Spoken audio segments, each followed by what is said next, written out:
So I'm just going to go ahead and introduce Deacon Daphne Noyes, known to many of us from her many years of service in the diocese as a deacon.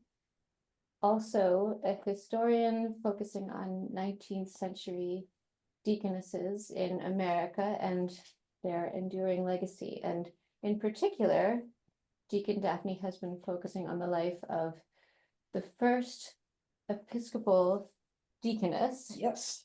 Adeline Blanchard Tyler, and digging into the archives to do some work on her life and her legacy.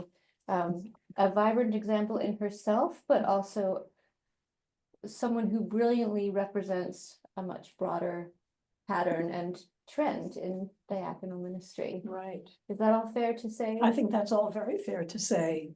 And I'm glad to have you as a member of Adeline's fan club. Mhm. I hope within an hour we will have more members of the fan club. It's a growing fan club. We can also go back to our previous plan and not do the screen sharing if it seems too challenging. Just the settings won't. Who's the actual host? I am. Actually, I think I'm the co-host. I think we may have two co-hosts. These are problems the early deaconesses never dreamed of. No. Never dreamed of. When she was a nurse, which she was for most of her life, Adeline Tyler took care of soldiers during the Civil War who were lonely, who maybe had had an amputation not that long ago, who had smallpox, who had dysentery, who had cholera, but no She has to be the internet host. connectivity Oh, I was problems. trying to make her a host, but And of course, she went on to become a nurse at Children's Hospital, which was brand new, she where should she be able to had share whooping screen. cough, measles, and a lot of the childhood maladies that we are no longer so familiar with, thankfully. I had whooping cough. Did anyone else have whooping cough as a young one? My children did. Yeah, I had mumps, measles. I think it might whooping be- cough. I think we might be screen sharing now. 'Cause it's- Yeah, in Minnesota. So now we just go. Not anymore, it's back. So, Yeah. it's- hi, Mary Grace. They didn't. Mary Grace, can you Hello, see? Rachel.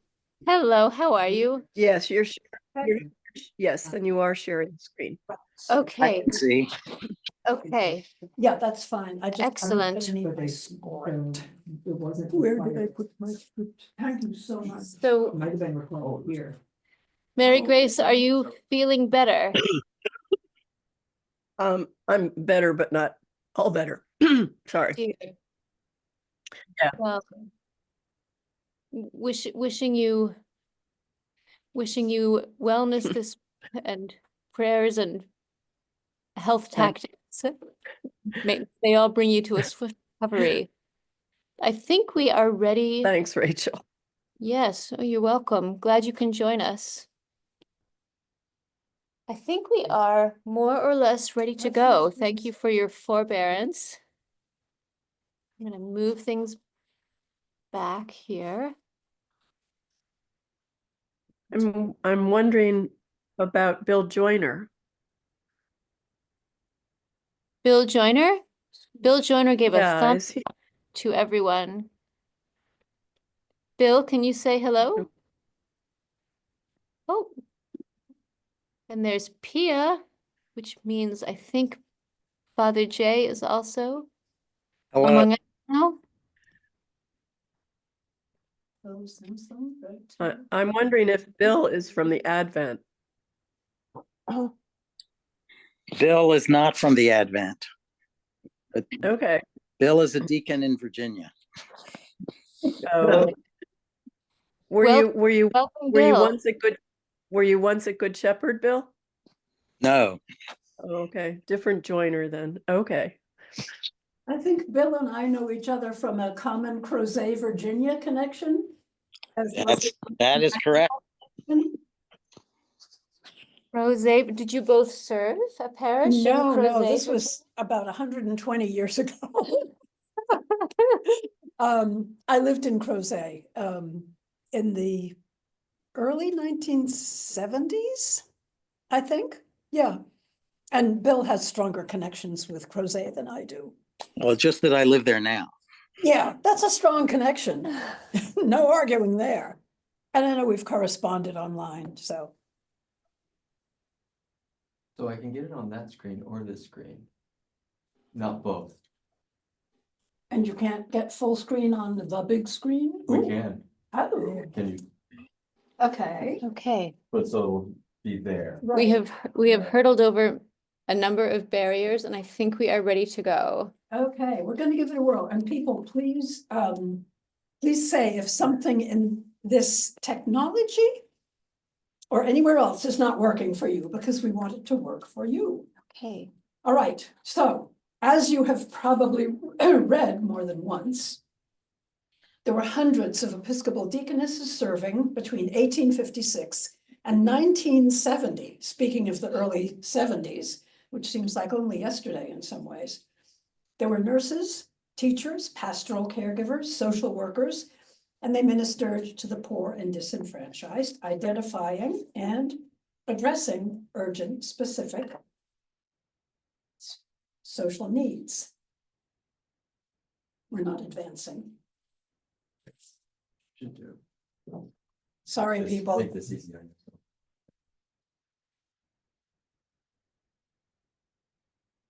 Yes, And then- that's good. Perfect. And then you can do it. Yes, yes, and Then you yes. just use your, No, that's fine. That's wonderful. yeah, just use Okay. those two to advance. Okay. I have a question. Yes. So there were all these women and there were all these other professions or, ways of making a living or whatever back in whenever it was. What made them deaconesses as opposed to, why there were nurses and teachers and all these other things, and what made them a deaconess? I suppose that's what you're going to tell us, right? That is part of what I'm going to tell you, but I will say that in terms of being a nurse, for example, there were no professional nursing schools until much later in the 1800s. So a nurse was a woman who had taken care of sick people at home. That was the qualification. And it was a qualification Adeline Tyler had because her husband was an invalid. So this is her story. And here she is in all her glory, the first deaconess in the Episcopal Church. Is there a deaconess outfit? They were asked to dress simply and plainly, but there were no habits as a nun might wear. No, so it was kind of what was in your wardrobe that didn't stand out. So to support and promote the restoration of deaconesses, advocates cited scriptural and historical roots in books, pamphlets, and sermons. So we are, I think, asking, what is a deaconess, right? So the definition of deaconess didn't come about until 1889, when women had already been serving as deaconesses since 1856, so 30 plus years, if my math is right. Here's what one preacher said. As it is plain, he said, that in the apostolic age, there was a class of women working in the church, recognized by the church, and under the ecclesiastical authority of the church. God, who created the human race, male and female, did not make human culture and progress to depend on only half of it. Amen.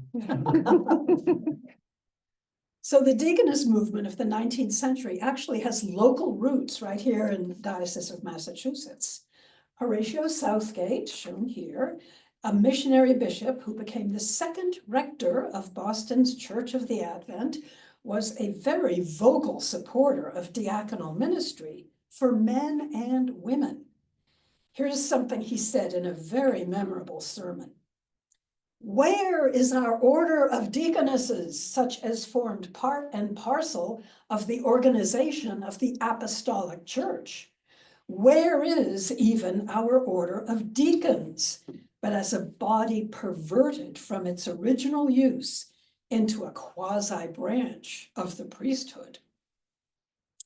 In 1852, he and a group of laymen at the Advent founded the parish's Holy Guild to take care of needy parishioners and neighbors.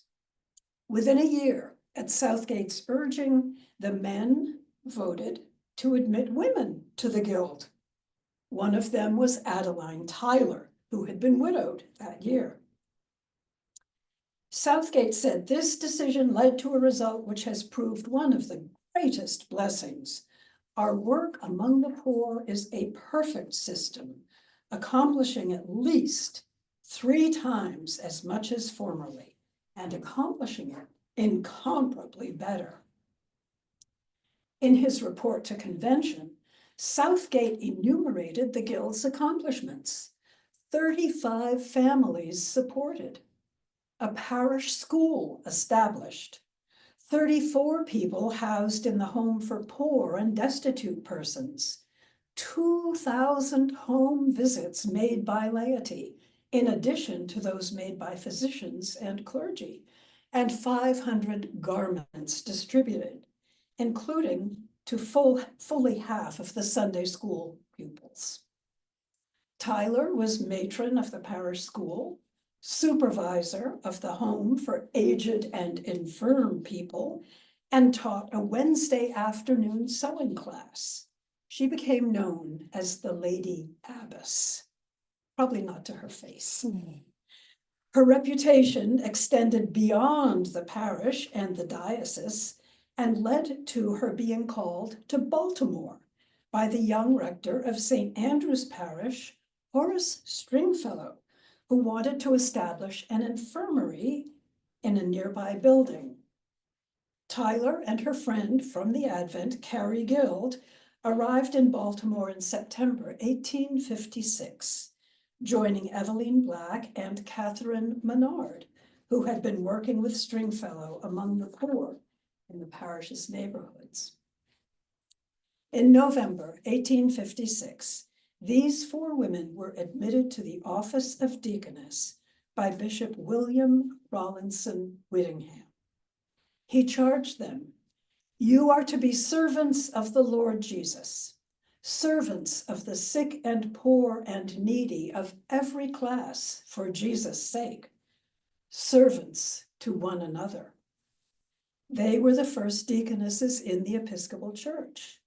The Lutheran Deaconesses of Kaiserswerth, Germany, established in 1836, provided rich inspiration for the revival of this ancient order.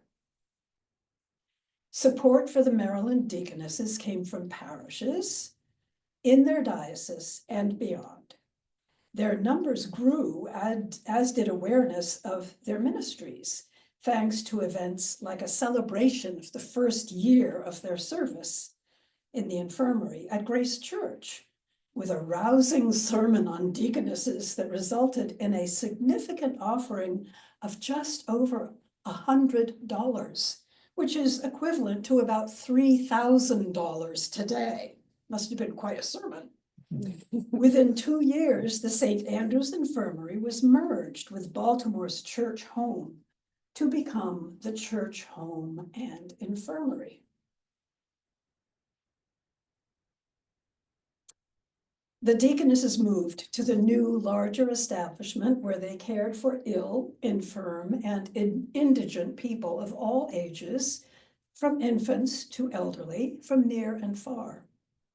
One day, as Tyler and a visitor were gazing out one of the upper story windows, she mused, "I hope this whole hill will one day be covered with buildings connected with the institution."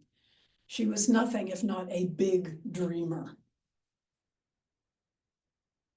Tyler trained and supervised the staff, established a chapel, and instituted daily morning prayer services. The deaconesses nursed the sick, cared for orphans, distributed food and fuel, served as sponsors at baptisms, and, as needed, arranged for decent burials.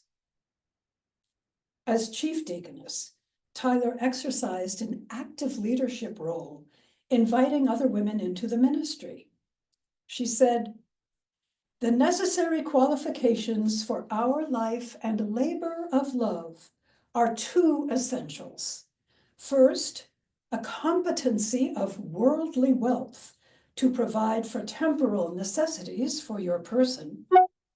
Second, this life, which is begun by faith must be sustained." The seeds of the deaconess movement Southgate had planted in Boston began to flourish in Baltimore. Decades before deaconesses were recognized or regularized by the Episcopal Church, Tyler outlined a clear vision for diaconal ministry. She said, "We need a deaconess house where sisters who are being trained for nurses can live, and to which in times of sickness or old age they can resort. We need an orphanage for the little children of those who are dying every day around us. We also need a building for unfortunate women, some of whom have thrown themselves upon our protection and would gladly lead better lives." In 1860, she established the first deaconess house in a rented building. It was, said her sister, the realization of her life's dream. I have to interject here. What a thrill it was for me to find this building on a trip to Baltimore last year. I don't know that anyone else has ever tracked it down, but it's still there. It's a private residence, and it was really kind of cool to just be able to reach out and touch the bricks, connect. There's two buildings here, which She's in the foreground. the one that has the big windows. Yes, yeah, the building in the background is a bank, and I think has been a bank for a long time. This is someone's private residence now? It's a private residence Yeah. now. I think maybe it's Yeah, condos. It does look like a commercial. Right, it was Yeah. commercial. It was owned by a family named Sourwine, who I think made sausages. Yeah. That makes some sense. Yes. Yeah. So everything changed in April 1861 at the outbreak of the Civil War. Two soldiers from Massachusetts had been badly wounded in the Baltimore riots of April 19th. Tyler braved the dark, chaotic streets and brought them to the Deaconess house to heal and recover. Within days, she received official, grateful acknowledgement of her benevolence from Massachusetts Governor John N. On the anniversary of the event, a resolution from the legislature thanked her for the kind, humane, and Christian services rendered to citizens and volunteer soldiers of the Commonwealth who were cruelly attacked and wounded by a lawless mob while they were marching with their regiment by order of the President and Commander-in-Chief of the United States to aid in suppressing rebellion against the Constitution and the Union.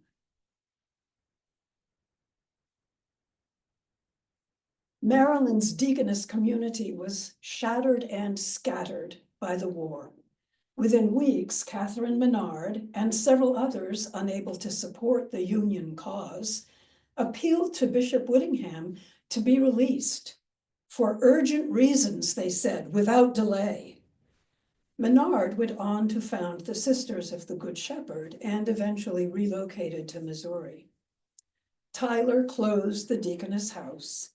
Between 1861 and 1864, she would serve as a nursing superintendent at 3 large military hospitals, first in Baltimore, then in Chester, Pennsylvania, and finally in Annapolis. She recruited women from Maine and Massachusetts to serve with her, including Bishop Southgate's daughter, Harriet. They encountered male physicians who scoffed at the idea of female nurses, as well as soldiers from both sides of the conflict who expressed gratitude for the mother-like care the women provided. Tyler's sister recalled, besides the dressing of wounds and the giving of medicines, kindly offices were rendered to the patients by reading to them, counseling them, writing letters for them, and cheering their wearisome hours of helplessness. In addition to providing physical care, even assisting surgeons when needed, Tyler contributed to The Crutch, a hospital newspaper.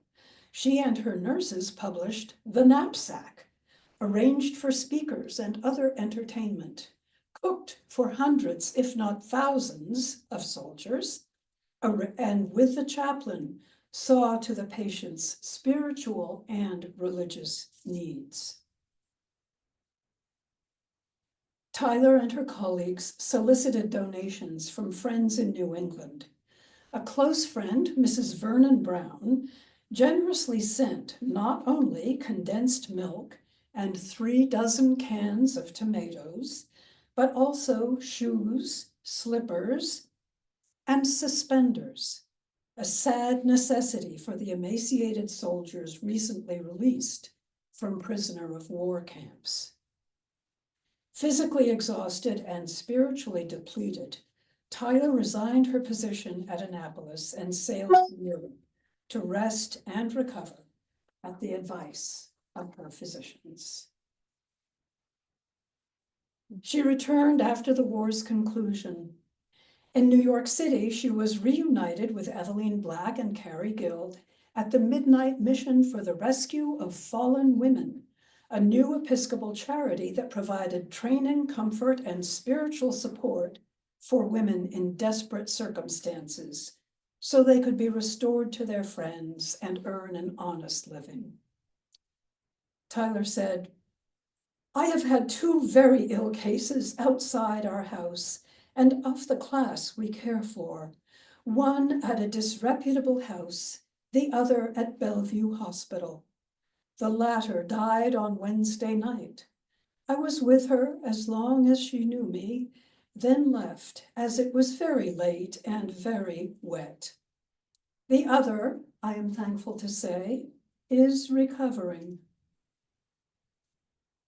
In 1869, she was recruited to become the first lady superintendent, in fact, the first superintendent of a new hospital for children being established in Boston. 2 weeks after the hospital opened, she wrote, "We have such a pretty set of children and so many of them motherless that our work seems such a godsend to the poor, helpless ones. We have 9 patients, mostly surgical cases, none of them very wearisome except a little fellow who has whooping cough added to his otherwise diseased system. I hope the worst is over with him." The opening of Children's Hospital was a milestone in the emergence of pediatrics as a medical specialty. In ill health, Tyler retired in 1872, but not before she had helped arrange for the Sisters of St. Margaret to come from England to assume nursing duties at the hospital. "It is very trying to my feelings to give up this, my own heart work, but my judgment overrules my inclination.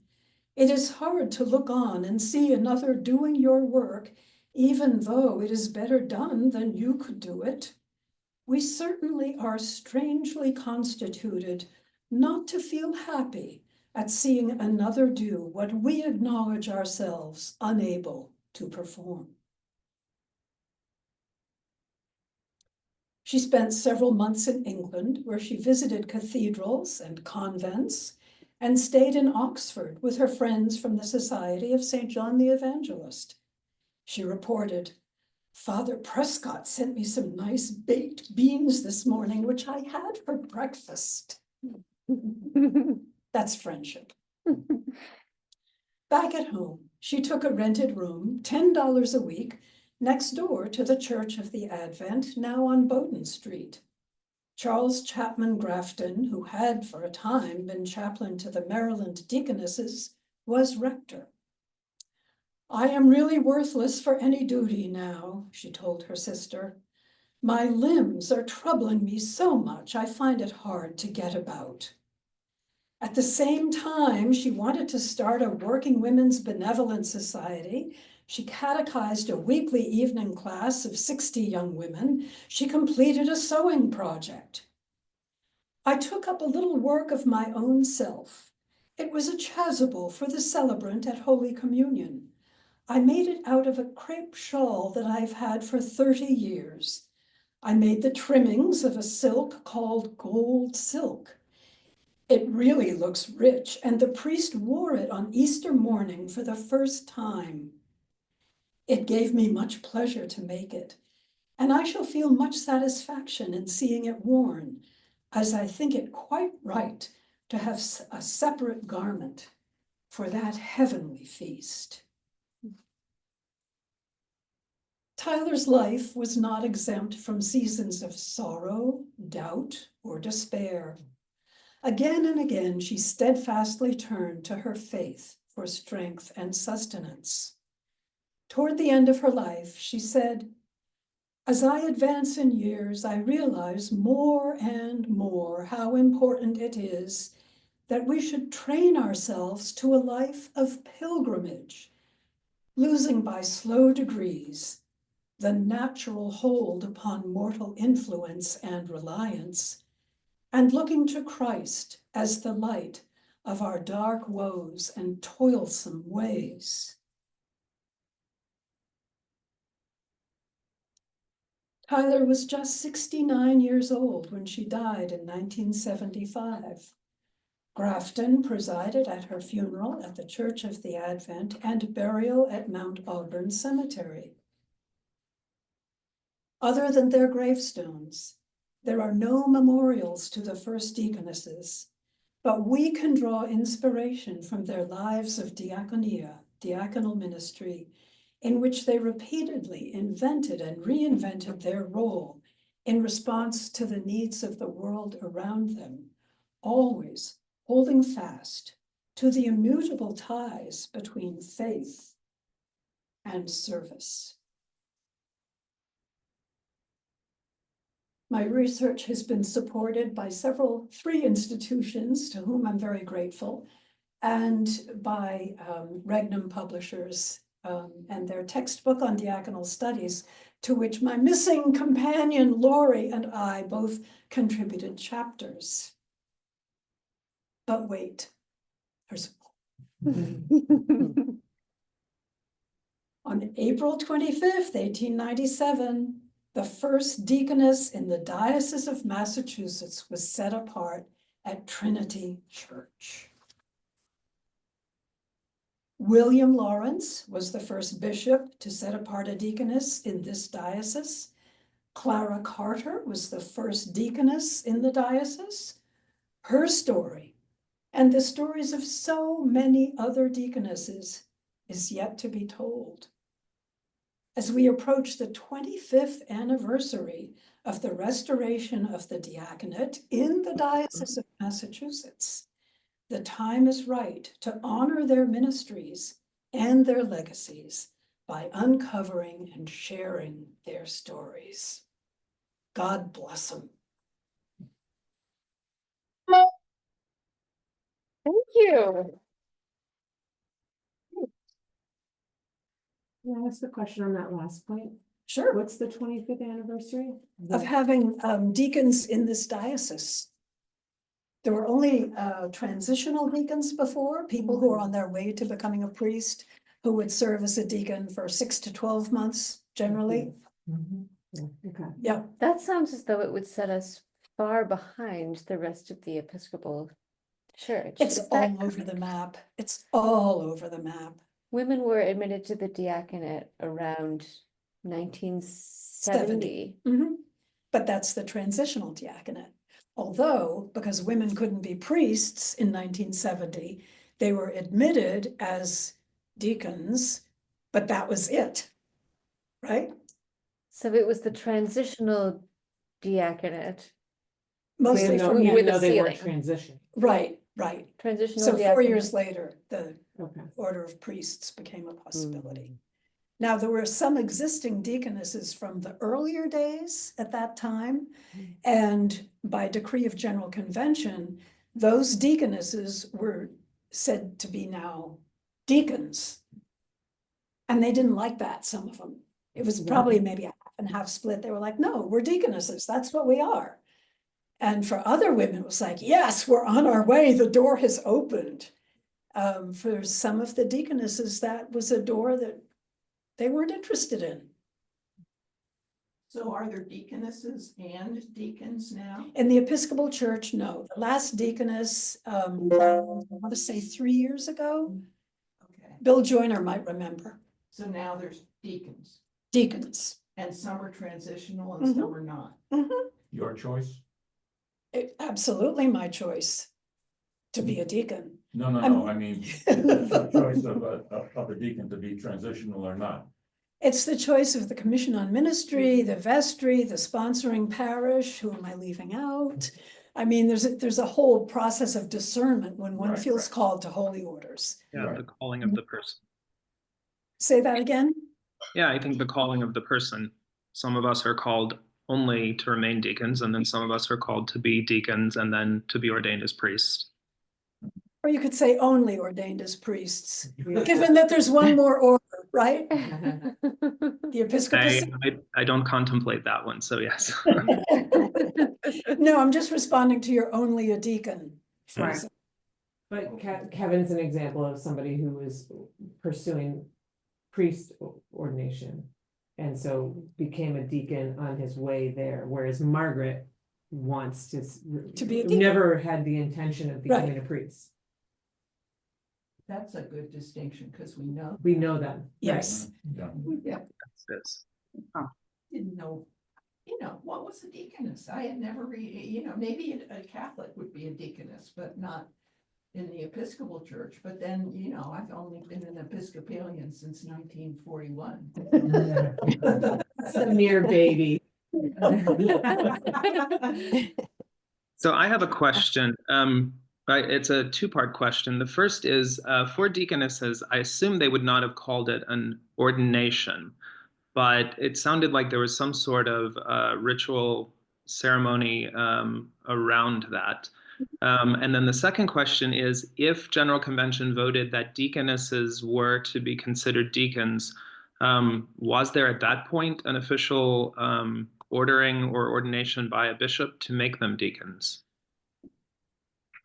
Okay, going backwards to the first part of your question. When deaconesses were first restored in the Episcopal Church in 1856, there was no order of admission, there was no ordination, but there were various rituals. The one used in Baltimore was based primarily on that used by the Lutherans at Kaiserswerth. Jill Burnett has done some research in this area, and the first official order of admission, I believe, was approved in 1914.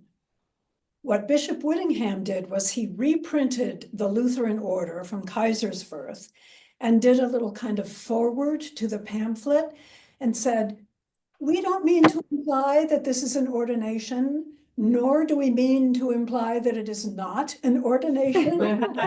It is rather a pledge and a vow.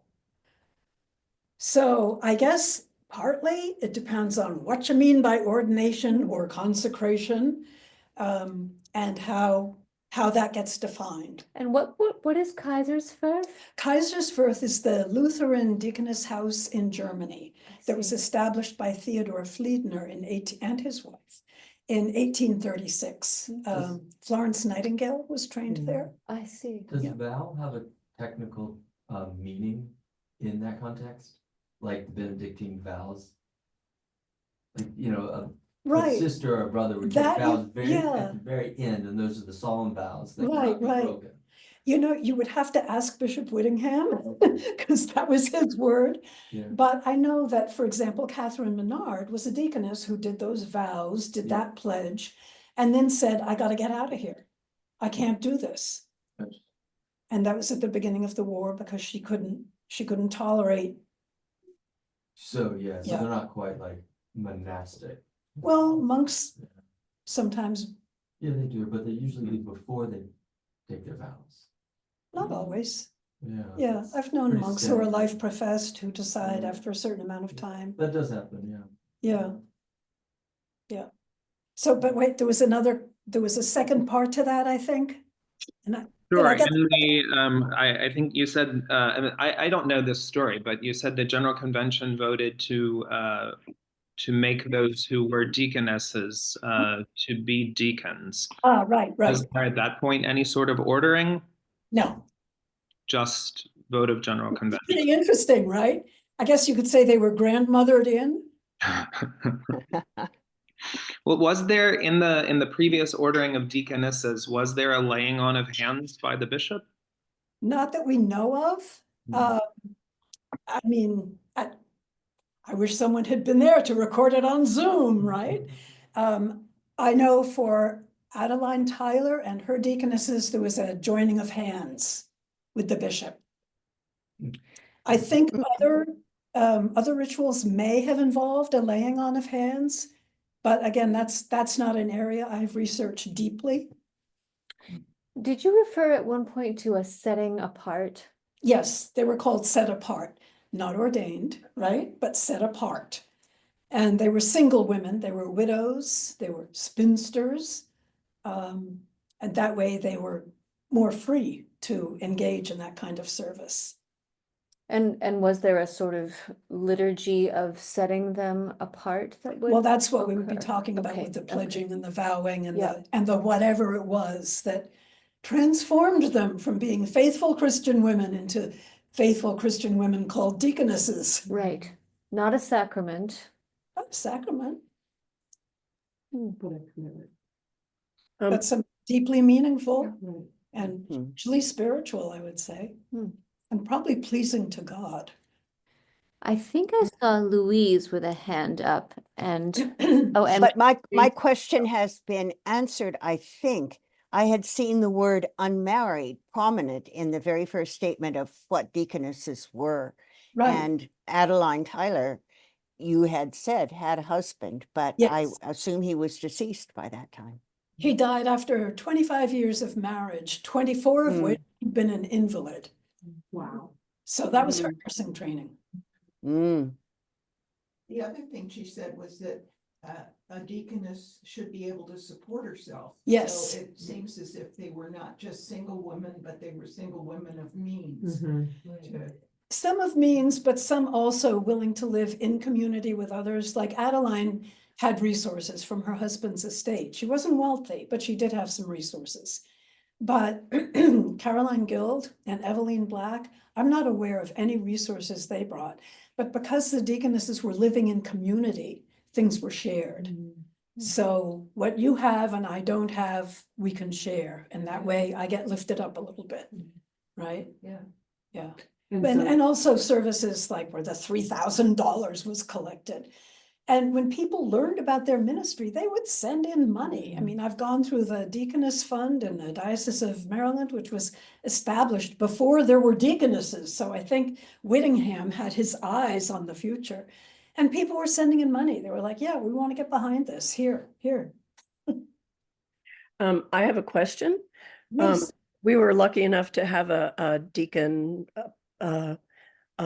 sent to, no, well, not sent, that's a bad word, come to our church. And so, and I know that the bishop oversees the deacons. Now, if you're a deacon or a deaconess, and you decide to not come to a parish, but work in the social part of being a deacon, who oversees that? Who determines who goes where in that sort of situation? Who in the social system is asking for deacons? What sort of? Okay, let me answer in terms of deaconesses, because as I've told Rachel, I am like stuck in the 19th century.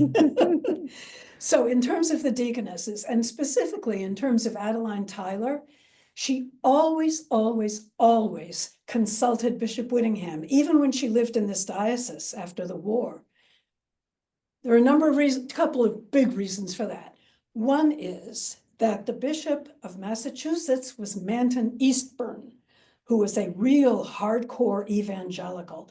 And he would not hold with this whole deaconess thing because it was too close to Romanism, right? But Whittingham was at the other end of the spectrum. He was a high churchman. And while he didn't approve of anything that was like papish, he really could support the idea of women having taken a pledge or a vow, living together. Adeline and Whittingham had a great relationship. Before she took the job at Children's, she was writing to him saying, well, if I leave New York and I move to Boston, who's going to be my spiritual director? Can you still do it? And he said, well, you know, we understand. He kind of said, reading between the lines, he said, I know you can't go to the existing bishop, but, you know, we're always in correspondence. So they were very, very close. And I think she also came to rely on Charles Chapman Grafton, not a bishop yet at that point, but in terms of spiritual guide. But yes, it would be a bishop who was keeping an eye on the deaconesses.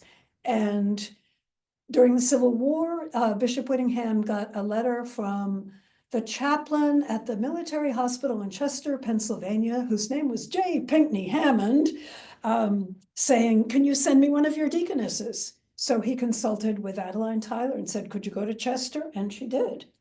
So there was always a lot of give and take. It was much less, you go there because I say so, and much more an assessment of needs and of capabilities and of availability. Daphne, can you also speak to that question from your own experience as someone who served both in parish ministry and as a hospital chaplain? Right. I was a hospital chaplain at Mass General before I became a deacon. So that was kind of a pre-existing condition, which the bishops were okay with. Bishop Tom Shaw is the one who ordained me, and I can say ordained because it was.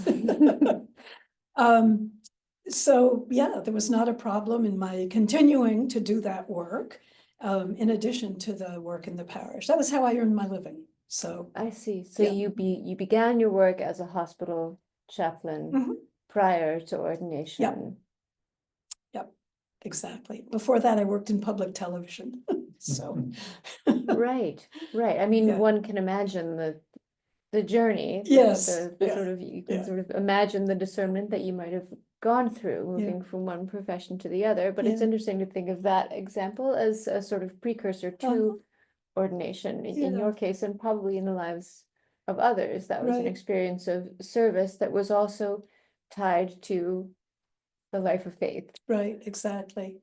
I think nowadays, and I haven't really thought this through, but let me try it on for size.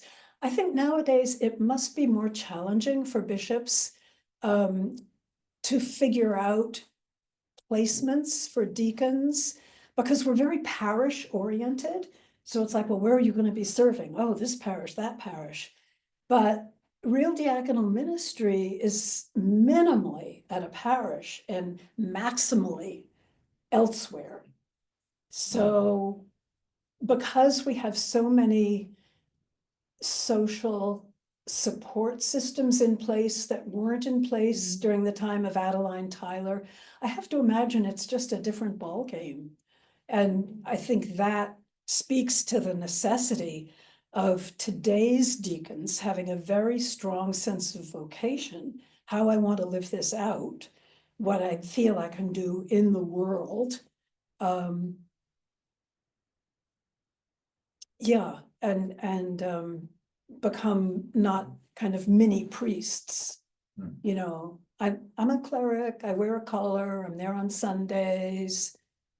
And then kind of what else? What about those other 6 days? Where's your energy? Where's your faith?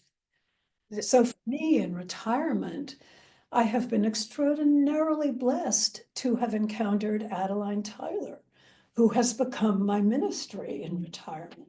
Learning her story, and I still don't know the whole thing. I'm still researching, I'm still finding things out. This is no complete story of her. You got kind of maybe Adeline 101 today. But Yeah. there's so much more, What's so much left more. that you want to investigate? I want to talk to the person who lives in the Deaconess house. Finding Southgate's sermons at Yale University was fabulous, because when I ever saw in his handwriting, "Where is our order of deaconesses?" I was like, wait, what? 1853, you were saying that? At the Advent in Boston? Come on, this is news. So I want to continue to look at that. I am trying to find out more about one of the clerics she also seemed to have a close relationship with, whose last name was Huntington. Now, there are 3 Huntingtons. One, William, I think, is credited with being a driving force behind the restoration of deaconesses in the United States, in the Episcopal Church. Another Huntington is a founder of Emmanuel, or an early cleric at Emmanuel, I think I'm right. And I forget who, or the third Huntington. Anyhow, I can't figure out from the sacramental records who did what when. I know that when Tyler's friend, Mrs. Vernon Brown, who sent the tomatoes and the suspenders, when she was very ill in New York, A. Huntington went to her place, went to her sickbed, and I think married her son and his fiance at her bedside, which is kind of huge. So I think there are more relationships to explore without getting too mired down in some of these wonderful details, which is what makes me happy, the details. Question about the contemporary deacon Oh. office. Is it typically non-stipendiary today? Yes, It is, okay. And is that the rule?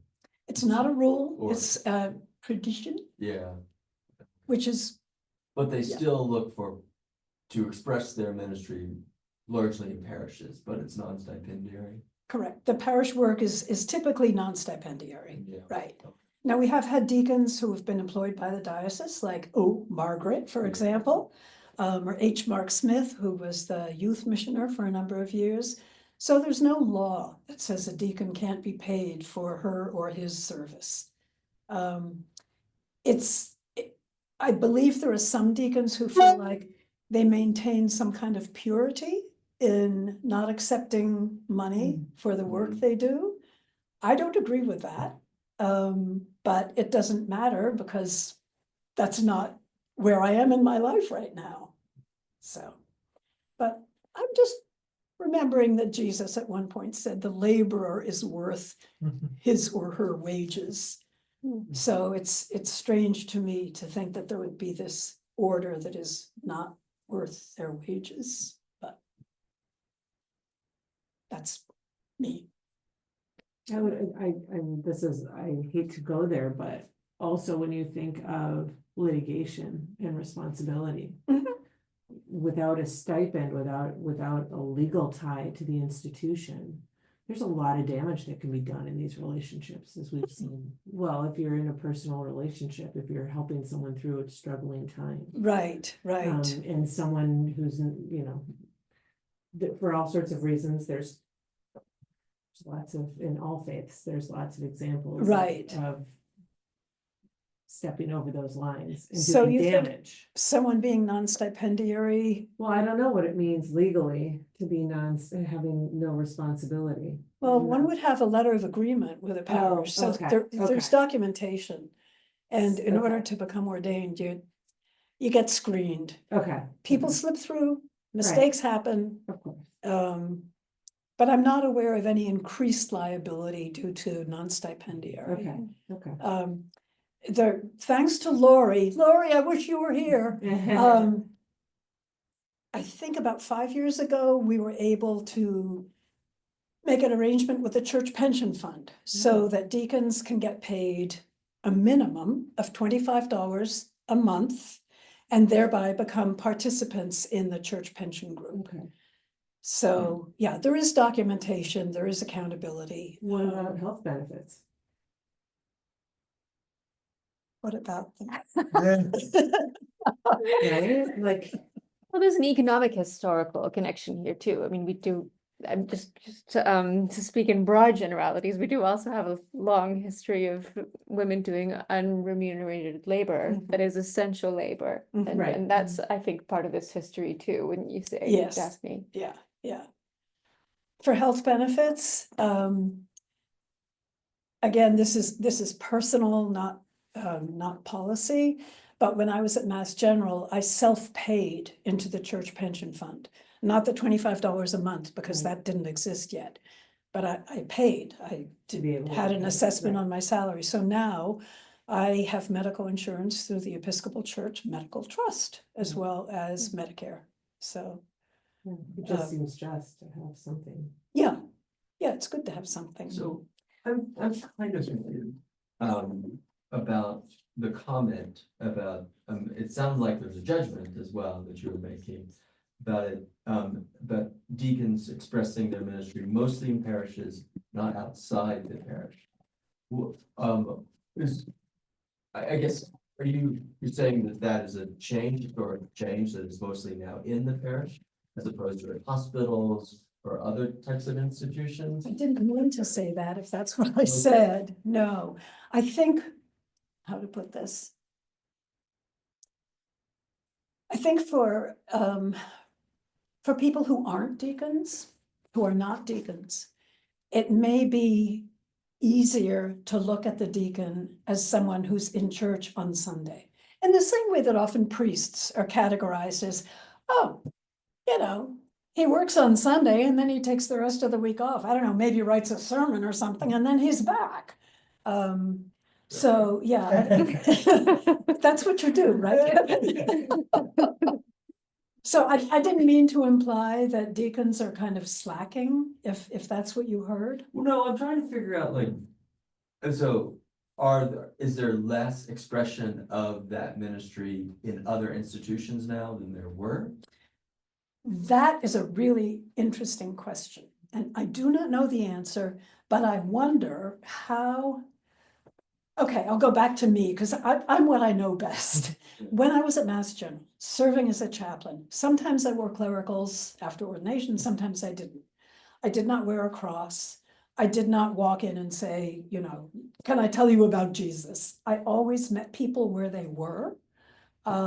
So I saw Jews, I saw Muslims, I saw a deist once. I asked him what his tradition was. Oh, I'm a deist. Okay. People of no faith, people who were trying to figure out what this faith stuff was all about. So how do you categorize that? Now, when Adeline was doing this work, before she took the job at Children's Hospital, this is different. She said to the trustees, I will take good care of all those children under my care. I will take them to be baptized in my own tradition. And they wrote back, they were mostly Unitarians, and they said, do whatever you like, just take care of their bodies. Now, could that happen today? I don't think so.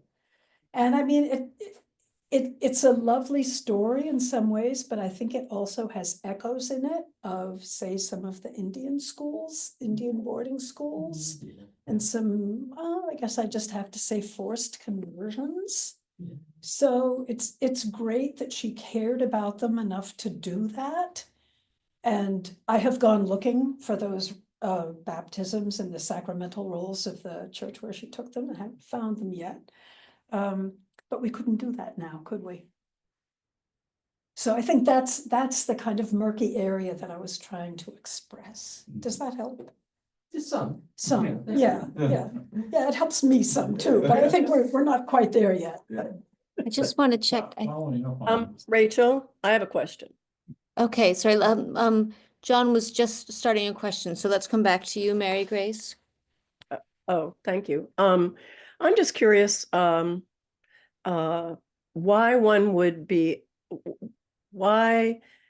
would you be a chaplain and then decide to become a deacon? What is it, and what other religions can you sort of, what religion might you be if you were a chaplain? And then how many other opportunities are there for chaplains to become something like a deacon? I mean, why would you want to do that?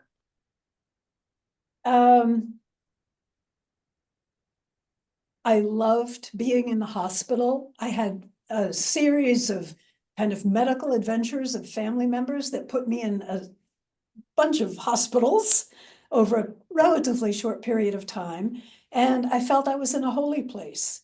I was in seminary at the time, and I didn't go to seminary to be ordained, but I went to seminary because I wanted to get educated. And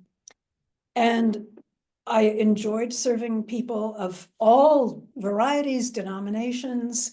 When needs were specific, I could contact another chaplain who was a Roman Catholic priest or a rabbi or something else, and specific needs would be taken care of. So why did I then decide I wanted to become a deacon? Because God zapped me. And it was a kind of zapping that I could not ignore. And that was after just internally saying, I'm in seminary, what am I going to do with this education? And trying on different possibilities in my head, like, could I do this? Could I do that? Nothing felt right. And then one day, boom, the word deacon came to me, which is kind of amazing because there were no deacons in this diocese.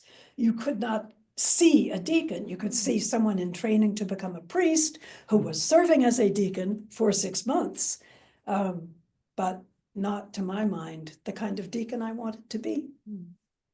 Does that answer your question? Sort of. Could you be a deacon and still work in a hospital, or that would have been I sort of did. minimizing what you wanted out of your education? You wanted to use your education differently than, I don't know. I'm just trying to sort of tease out the religious sort of callings that would call one to be a deacon, one to be a chaplain, one, Right. especially now that you were saying that in the Episcopal Church, there's both, the parish calling, which, we were lucky with Margaret, and then there's the social sort of, calling where you're not working in the church itself. You're outside of the church and monitored by the bishop. But so I was just sort of curious. I think in terms of my education, what I wanted to do is put it to the best use I could imagine. And it turned out I didn't have to imagine it because God intervened, as God does. I was trying to figure out, do I want to work in publishing? I really like words. I've had some experience. Do I want to work in fundraising? I'm pretty good at that. Maybe there's a nonprofit somewhere. But then God said, how about this?